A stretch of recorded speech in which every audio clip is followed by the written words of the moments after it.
The National Electrical Code, or NEC, Article 680 covers swimming pools, fountains, and similar installations. Section 680.3 specifically addresses grounding requirements. Subsection focuses on metal parts. All exposed metal parts of the pool structure, equipment, and accessories must be grounded in accordance with Article 250. Subsection B addresses above-ground pools. Above-ground pools capable of holding over 240 gallons of water must adhere to specific grounding procedures. This involves, firstly, bonding, where the pool frame, walls, coping, railings, ladders, diving boards, and other metal parts are bonded together with a solid copper bonding conductor not smaller than number 8 American wire gauge. Secondly, grounding. The bonding conductor must be connected to the electrical grounding system of the building or to an auxiliary grounding electrode, such as a ground rod, in accordance with Article 250. There are additional requirements. The grounding electrode must be located within 5 feet of the pole. The grounding electrode must be connected to the bonding conductor using a copper grounding lug or clamp. The grounding system must be inspected and tested in accordance with NEC Article 250. Note that these requirements apply to above-ground pools installed permanently and intended for extended use. Temporary or portable above-ground pools may have different grounding requirements depending on their size and usage. Understanding Article 250 referenced throughout Article 680 is essential for proper grounding. Article 250 covers the general requirements for grounding and bonding electrical systems to ensure safety and minimize electrical shock hazards.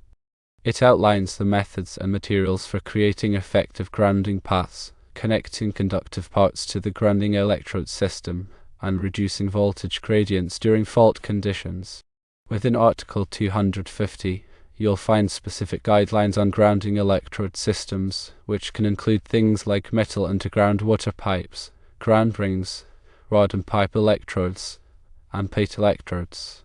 The selection and installation of these electrodes must comply with the requirements specified in Article 250 to ensure they provide a low impedance path to ground. Bonding, a critical aspect of grounding, is also thoroughly addressed in Article 250. Bonding involves connecting metal parts of electrical equipment and systems together to create an electrically conductive path. This path ensures that all bonded metal parts are at the same electrical potential, reducing the risk of electric shock if a fault occurs. Article 250 specifies the types of bonding conductors to use, the methods for making bonding connections, and the specific requirements for bonding different types of equipment. The size of grounding and bonding conductors is determined based on the size of the overcurrent protective devices in the circuit. Article 250 includes tables and guidelines for selecting the appropriate conductor size to ensure it can safely carry fault currents. Proper grounding and bonding are crucial for the safe operation of electrical systems and the protection of people and property.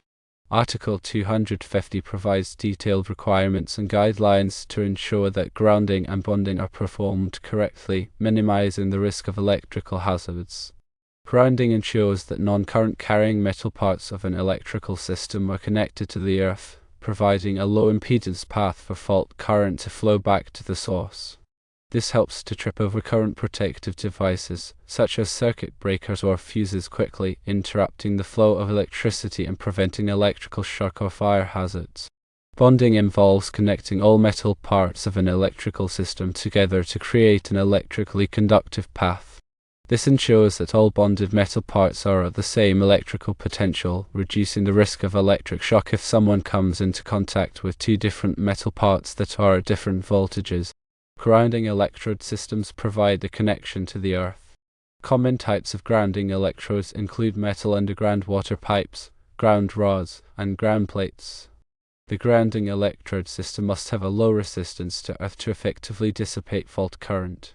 Grounding and bonding conductors are used to connect metal parts of an electrical system to the grounding electrode system and to each other. These conductors must be sized appropriately to carry the maximum fault current that could occur. Ground fault circuit interrupters, or GFCIs, are devices that detect ground faults and quickly interrupt the flow of electricity, preventing electrical shock. GFCIs are required in many locations, such as bathrooms, kitchens, and outdoor areas, where there is a high risk of exposure to water or moisture.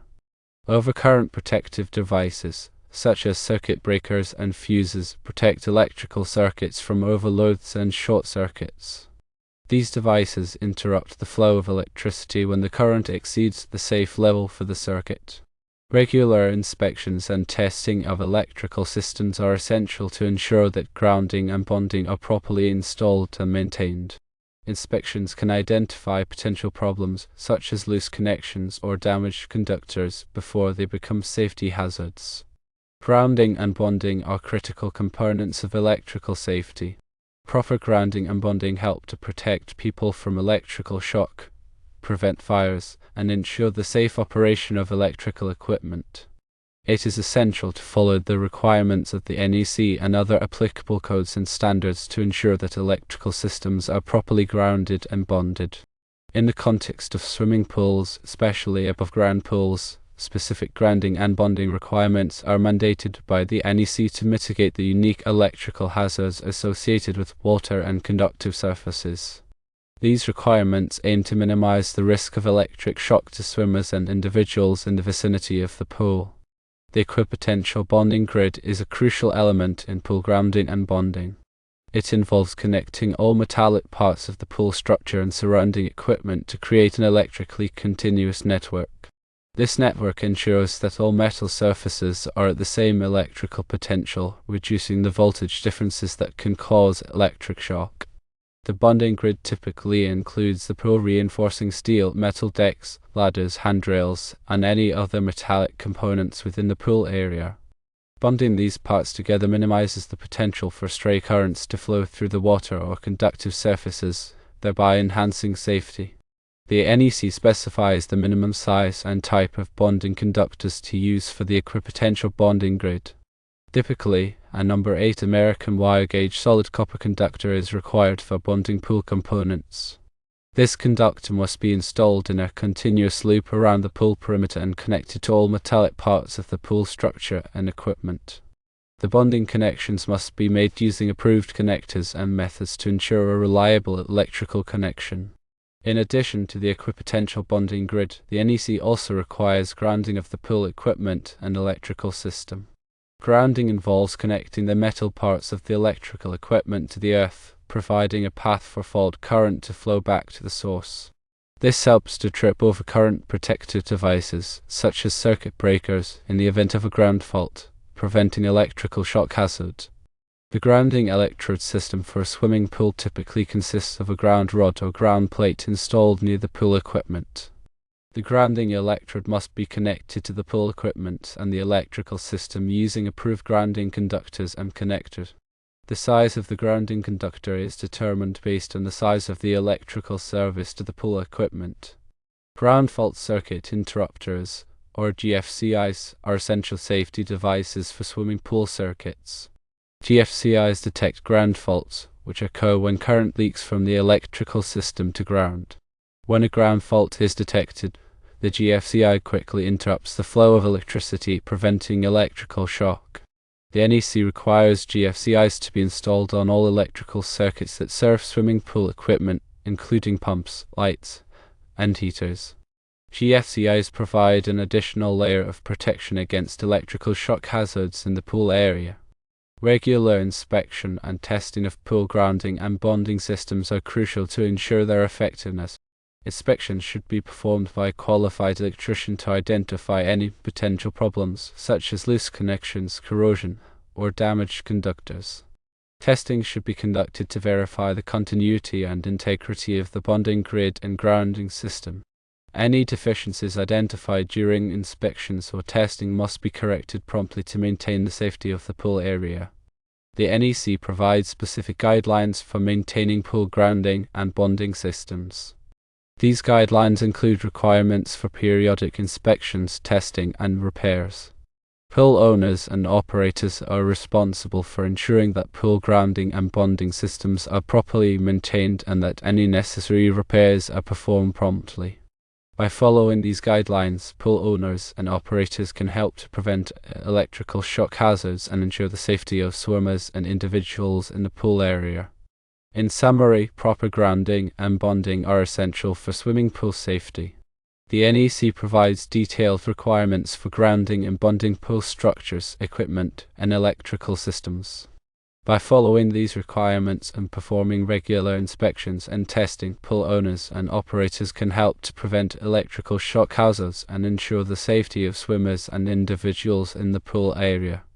Understanding the specific requirements of Article 680 is crucial for ensuring the safe installation and operation of swimming pools. Ignoring these requirements can lead to serious electrical hazards and potential injuries. Therefore, it is essential to consult with a qualified electrician and adhere to the NEC guidelines when installing or maintaining a swimming pool. The information provided here is for educational purposes only and should not be considered a substitute for professional advice. Always consult with a qualified electrician for any electrical work related to swimming pools or other electrical systems. The NEC requirements for swimming pool grounding and bonding are complex and can vary depending on the specific circumstances. Therefore, it is essential to have a thorough understanding of the code and to follow it carefully to ensure the safety of the pool area. Remember that electricity and water can be a dangerous combination, and proper precautions must be taken to prevent electrical shock hazards. The NEC is updated regularly to reflect changes in technology and safety practices. It is important to stay up to date on the latest version of the NEC and to follow any revisions or amendments that may be applicable in your area.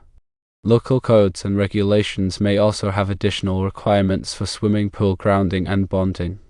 It is important to check with your local building department or electrical inspector to ensure that your pool installation complies with all applicable codes and regulations.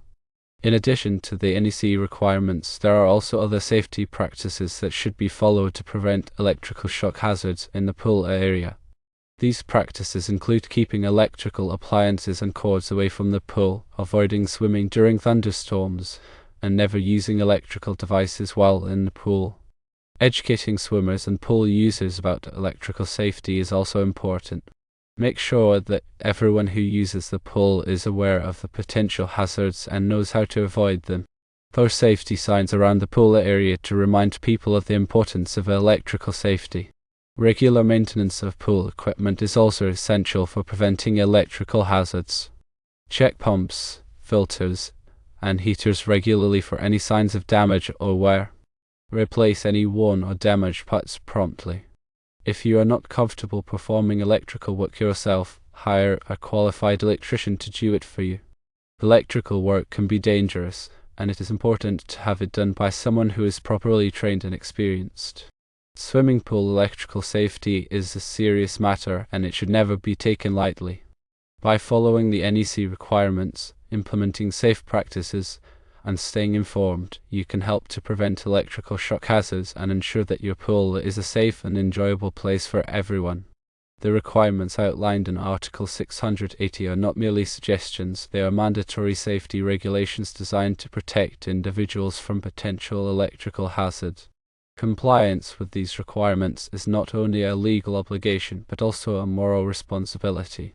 Failure to adhere to the NEC guidelines can have severe consequences, including electrical shock, injury, or even death. Therefore, it is crucial to take these requirements seriously and to ensure that all pool installations and maintenance activities are performed in accordance with the code. Remember that electrical safety is an ongoing process, not a one-time event. Regular inspections, testing, and maintenance are essential to ensure that pool grounding and bonding systems remain effective over time. Stay vigilant, stay informed, and always prioritize safety when it comes to swimming pool electrical systems.